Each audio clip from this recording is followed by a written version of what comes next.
Les aventuriers de la gastronomie étaient réunis dans leur repère secret.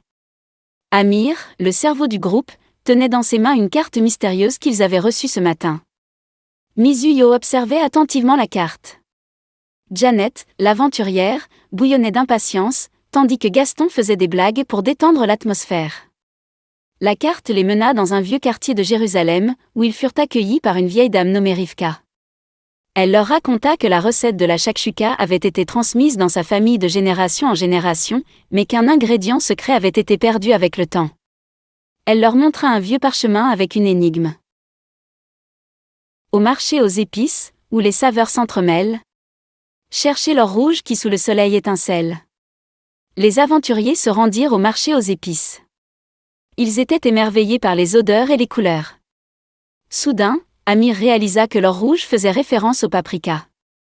Ils achetèrent du paprika auprès d'un marchand qui leur confia que cet ingrédient était l'âme de la shakshuka. De retour chez Rivka, ils préparèrent la shakshuka ensemble.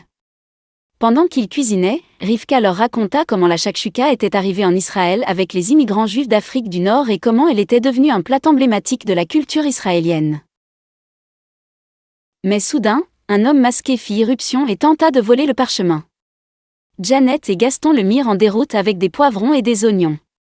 Ils découvrirent que c'était un chef rival qui voulait l'ingrédient secret pour son restaurant. Après avoir savouré la délicieuse shakshuka, Rivka remercia les aventuriers en leur offrant un petit sac de paprika et leur dit un vieux proverbe israélien : pas de farine, pas de Torah, pas de Torah, pas de farine. Elle expliqua que cela signifiait que l'on avait besoin de nourriture pour l'esprit et le corps. Les aventuriers rentrèrent chez eux, le cœur rempli de gratitude et d'aventure. Ils avaient non seulement découvert une délicieuse recette mais aussi appris l'importance de la culture et de l'histoire qui l'entoure.